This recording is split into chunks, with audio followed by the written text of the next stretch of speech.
Shalom, selamat pagi Bapak Ibu Saudara yang dikasihi Tuhan Yesus Kristus. Selamat berjumpa kembali dalam renungan pada pagi hari ini.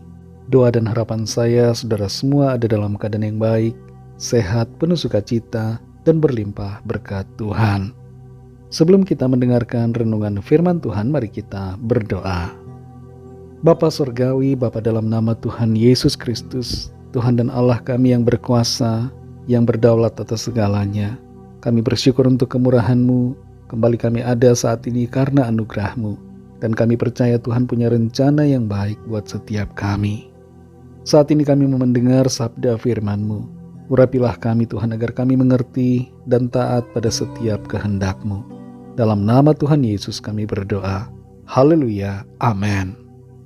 Saudara yang dikasih Tuhan, ayat firman Tuhan saat ini terdapat dalam Injil Lukas pasal 17 ayat yang pertama. Tertulis demikian, Yesus berkata kepada murid-muridnya, tidak mungkin tidak akan ada penyesatan, tetapi celakalah orang yang mengadakannya. Saudara yang dikasih Tuhan, dalam sebuah pertandingan olahraga di salah satu negara di Eropa, ada banyak orang tertipu dengan tiket palsu. Mereka membeli dengan harga yang cukup mahal, tapi tidak dapat masuk ke tempat pertandingan karena tiket yang mereka beli ternyata bukan yang asli. Bukan hanya di Indonesia saja ada tiket-tiket palsu. Ternyata di mana-mana juga ada. Di dunia ini ada banyak yang palsu. Ada uang palsu, tiket palsu, emas palsu, perhiasan palsu, identitas palsu, dan juga termasuk ajaran-ajaran palsu. Mengapa semua yang palsu ini ada? Karena ada orang-orang yang berniat jahat dan ingin memanfaatkan ketidaktahuan atau ketulusan orang lain. Dalam Lukas 17 ayat yang pertama ini, Yesus berkata kepada murid-muridnya, tidak mungkin tidak akan ada penyesatan, tetapi celakalah orang yang mengadakannya. Penyesatan pasti akan terjadi di dunia ini, tapi itu bukan berarti bahwa Tuhan yang membuatnya. Tuhan memberikan kehendak bebas kepada setiap orang. Bahkan kepada malaikat ciptaannya pun Tuhan memberikan kehendak bebas itu. Dengan kehendak bebas tersebut setiap malaikat dan manusia dapat memilih melakukan yang baik atau yang jahat. Lucifer atau iblis dengan para malaikat yang jatuh menjadi motivator dalam kesesatan. Mereka ingin manusia mengikuti jejak mereka dan masuk dalam kebinasaan. Tuhan tidak mau kita binasa. Dia mau kita semua selamat. Karena itu Ia mengingatkan kita akan adanya penyesatan. Dan berhati-hati, berawas-awas terhadap semua penyesatan itu. Perhatikanlah bahwa penyesatan itu pasti ada. Tapi sekali lagi, bukan merupakan rancangan Tuhan. Penyesatan itu datang dari iblis. Dan ada banyak orang yang mengikuti iblis tanpa sadar dengan ikut-ikut menjadi penyesat. Dalam Yohanes 8 ayat 44 tertulis bahwa iblis adalah bapa segala dusta. Karena iblis adalah bapa segala dusta, maka tidak heran iblis menjadi penyesat terbesar dan memotivasi orang-orang untuk ikut menyebarkan penyesatan. Tuhan Yesus mengatakan dalam Yohanes 14 ayat 6, Akulah jalan dan kebenaran dan hidup. Hanya Tuhan Yesuslah, hanya Tuhan Yesus saja kebenaran. Tidak ada yang lain. Di luar Tuhan Yesus kita tersesat dan binasa. Kalau kita ada di luar Tuhan Yesus, kita mengikuti yang lain selain Tuhan Yesus, itu berarti kita tersesat dan berada dalam penyesatan. Dalam Lukas 17 ayat yang pertama ini, terdapat peringatan keras bagi orang-orang yang menyesatkan. Akan ada hukuman bagi setiap orang yang berkata dusta, yang menyebarkan penyesatan, dan yang membuat orang menjauh dari kebenaran.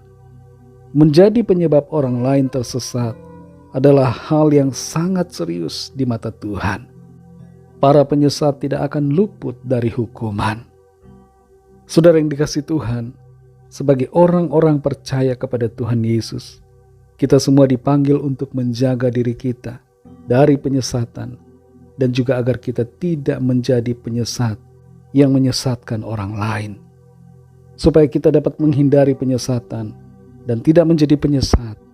Mari andalkan hikmat dan tuntunan Tuhan.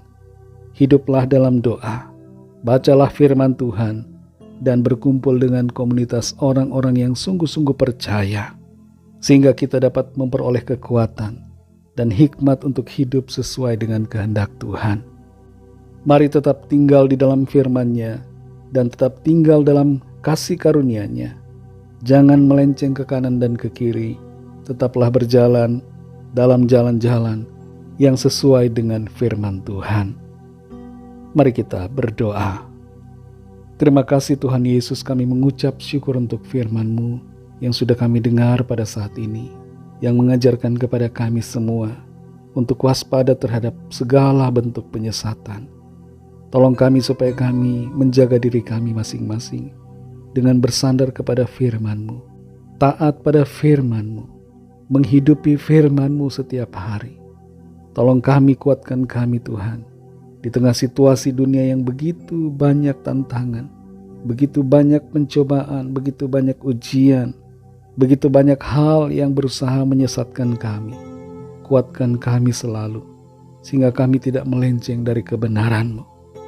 Tolong kami Tuhan supaya kami tidak meremehkan situasi yang ada, tapi kami sungguh-sungguh mempersiapkan diri dengan cara lebih lagi mengenal-Mu, lebih lagi mencari-Mu, lebih lagi berusaha memahami akan kehendak firman-Mu, dan senantiasa bergantung pada tuntunan-Mu ya Roh Kudus. Terima kasih Tuhan, kami mengucap syukur. Pimpin dan sertai kami Tuhan di sepanjang hari ini dalam tugas aktivitas kami, supaya kami berhasil dan kehidupan kami senantiasa menjadi berkat kesaksian bagi banyak orang. Kami bawa setiap pergumulan kami masing-masing. Kami serahkan kepadamu Tuhan setiap permohonan doa yang disampaikan. Lawatlah setiap kami Tuhan. Kesembuhan terjadi, pemulihan terjadi saat ini. Ada kelepasan, ada kemenangan, ada mujizat Tuhan yang dinyatakan. Terima kasih Bapa, kami mengucap syukur dan serahkan semua dalam nama-Mu yang kudus, nama Tuhan Yesus Kristus. Kami sudah berdoa dan mengucap syukur. Haleluya. Mari sama-sama kita berdoa, doa Bapa kami. Bapa kami yang di sorga, dikuduskanlah nama-Mu, datanglah kerajaan-Mu, jadilah kehendak-Mu di bumi seperti di sorga. Berikanlah kami pada hari ini makanan kami yang secukupnya, dan ampunilah kami akan kesalahan kami, seperti kami juga mengampuni orang yang bersalah kepada kami. Dan janganlah membawa kami ke dalam pencobaan, tetapi lepaskanlah kami daripada yang jahat, karena Engkaulah yang punya kerajaan dan kuasa dan kemuliaan sampai selama-lamanya. Amin. Terimalah berkat Tuhan.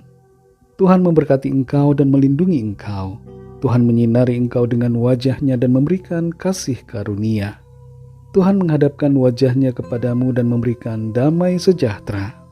Berkat anugerah dari Bapa Surgawi, kasih karunia dari Tuhan Yesus Kristus, dalam persekutuan dengan Roh Kudus, menyertai kita semua, sekarang ini dan sampai Maranatha, Tuhan Yesus datang kembali, dan bahkan sampai selama-lamanya. Dalam berkat nama Tuhan Yesus Kristus, haleluya, amin. Puji Tuhan, saudara yang dikasihi Tuhan, saya percaya firman Tuhan menjadi berkat dan kekuatan buat saudara semua, dan Roh Kudus akan menolong saudara untuk lebih lagi memahami kebenaran firman Tuhan. Tuhan Yesus memberkati saudara semua. Sampai jumpa dalam renungan yang berikutnya. Haleluya.